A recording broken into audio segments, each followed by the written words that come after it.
Thank you for tuning in to KTSE-Now. I just wanted to go over an article that I found listening to Jimmy Dore's show, and it was about Pelosi and the title Pelosi take a big stake. Pelosi's take a big stake in crowd strike, Democrat connected linchpin of Russia probe. The cybersecurity firm CrowdStrike rose to global prominence in mid-June 2016 when it publicly accused Russia of hacking the Democratic National Committee and stealing its data. And we all remember that. It was Russia, Russia, Russia. Crazy, crazy, crazy. Everybody, running around talking about how much Russian interference there was. And we still have yet to this day to have any proof of it, which sent, voters basically warring with each other about whether or not it was Russian meddling. And even to this day, some of these, you know, it's to me it kind of reminds of the the what's it, the weapons of mass destruction theory that was that never happened. That's what the Russian probe sounds like to me. But this is the Hillary campaign seized on CrowdStrike's claim by accusing Russia of meddling in the election to help Donald Trump. And of course, we all remember that. So um, here, this is with the next presidential election now in its final weeks. I'm up there at the top. The Democrats' national leader, House Speaker Nancy Pelosi and her husband, Paul Pelosi, are endorsing the publicly traded firm in a different way. Recent financial disclosure filings show the couple had invested up to 1 million in CrowdStrike Holdings. The Pelosi's purchased the stock at a share price of 129.25 on September 3rd. At the time of this article's publication, the price has risen to 142.97. And that's because, Russia, Russia, Russia, they're going to keep on pounding it. The Pelosi sizable investment in CrowdStrike could revive scrutiny of the company's involvement in the Trump Russia saga since the Democrats' 2016 election loss. And of course it would, and I think, us as voters, as citizens, we got to start demanding that they show us proof of this stuff, or we just got to do our homework. And, they've been having the Sally Yates testifying. If you sat there and you listened to any of that, you could see how much BS is just lie on top of lie. It's like trying to talk to a high school kid and trying to get the truth out of them. They're just gonna deflect, deflect, deflect, and then bring up something else. But go on. A senior U.S. government official personally alerted CrowdStrike co-founder Dmitry Alperovich and thanked him for pushing the government along, which, there was no evidence. So you had to just lead. You had to be the blind leading the blind, or you wasn't blind, but you could see and you knew everything was what it was. So during the fateful July 2019 phone call that would later trigger impeachment proceedings, Trump asked Ukraine's Volodymyr Zelensky to scrutinize CrowdStrike's role in the DNC server breach, suggesting that the company may have been involved in hiding the real perpetrators. Like, yeah, like what do we expect? And this is Sean Henry, and he was the CrowdStrike president. He previously served as assistant director under Robert Mueller. So this stuff is just too close. It's way too close. And, like the American people, we don't ask these questions. And I can only really speak from my community, not for it, but from it. And from what they do with the information that they give to a lot of us, it's just it's just nonsense. Like, well, the one big part is that a lot of us don't care, and that's why we're in the position we're in. Because a lot of people are just like, and then they're listening to people saying don't vote, like, you know, because they take don't vote as like disengage and don't worry about it. So you can't say don't vote. You just got to have them pay attention. Now, if you choose not to vote when it's that time, but you need to be informed, is what I'm saying, because you need to know what's going on as far as in your community, what initiatives are going to be on the ballot, different things like that, so that you can have an understanding of what direction your community is going in. Because if you don't, then you're going to wake up one day and then it's going to be, oh, well, they just passed this, and or you can't do this, you can't do that. But that law has been in effect for like 3 months and they voted on it. And you had nothing to do with it because you was listening to somebody say don't vote. But anyway, in early 2017, CrowdStrike was forced to retract its allegation that Russia had hacked Ukrainian military equipment with the same malware the firm claimed to have discovered inside the DNC server.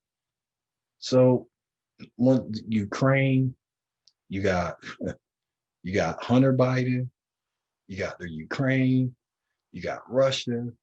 I mean, what good way to dump whatever they were doing wrong in Russia right on Trump's doorstep? If you got millions of people out here that think he's, the lioness crook, and it's his fault that, that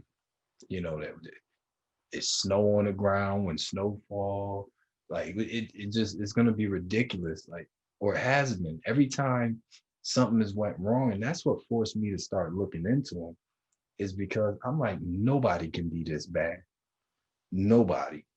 And when I started researching stuff, I'm like, well, nah, he's actually not that bad. I've I've seen worse presidents. We just got rid of one, and I'm speaking from the community. You talk to the average black person, not some shucking and jiving black person, they gonna tell you that Obama failed, and I don't see how he really helped advance the country, to be honest with you, as a group. I mean, well, as a if you want to talk about what he did for immigration or the immigrants coming over, stuff like that, then if that's how you measure American success, okay, all right, well, yet the most damaging revelation, unsealed testimony from the House Intelligence Committee shows that Henry admitted under oath behind closed doors in December 2017 that the firm did not have concrete evidence. Case over. That's that everything should have been dropped. And that's back in 2017. You know, then it goes on that there's circumstantial evidence. There are times when we can see data exfiltrated and we can say conclusively, but in this one they couldn't. It, but in this case, it appears it was set up to be exfiltrated, but we just don't have the evidence that says it actually left. I mean, just flagrant, and I can see like the whole show that they put on with Mueller coming, the pictures of him, and he was going to get to the bottom of. They had me in suspense for a little while, and I usually don't get caught up in all that, but I was like, man, is it true? But as Real Clear Investigations reported last month, Henry's house testimony also conflicts with this testimony. And yeah, he got in front of Schiff, and Henry claimed that CrowdStrike was able to see some exfiltration in the types of files that had been touched, but not the files content. Yet 2 months later, Henry told the House that we didn't see the data leave, but we believe it left based on what we saw. Like, are you serious? For, for people to get away with stuff like this, and I see why Trump is so upset, and he's talking about arresting people because this has been a shadow over his entire presidency.